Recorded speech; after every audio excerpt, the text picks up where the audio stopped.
পালং শাকের দানা ছড়াবো বলে আমি একটি বেড রেডি করেছি সবজির ট্রের মধ্যে।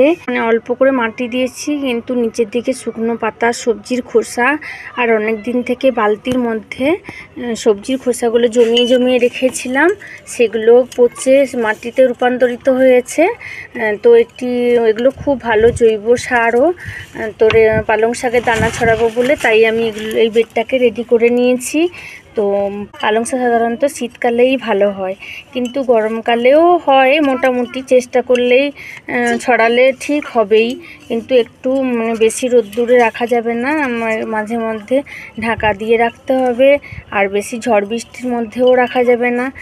তো হালকা হালকা করে তাই পালং শাকগুলো আমি ছড়াবো। দানাগুলো কিনে এনেছি আমি হাট থেকে। তো আমি এখন এই দানাগুলোকে আমি সবজির ক্যারেটের মধ্যে আমি পালং শাকের দানাগুলোকে এইভাবে আমি ছড়িয়ে দেব। তো শুধু একটা মাত্র বেডে তো হবে না, কতটুকুনি বা পালং শাক হবে, তাই আমি আর একটা বেড রেডি করব। আপাতত আমার এই একটাই বেড রেডি হয়েছে।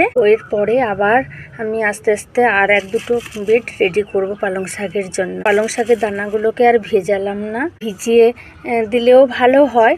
তো গরমকাল না ভেজালেও চলে যায়, কোনো অসুবিধা আশা করি হবে না। তো এবার আমি হালকা মাটি দিয়ে এগুলোকে আমি ঢেকে দেব। এবার আমি এর মধ্যে এইভাবে জল দিয়ে দেব।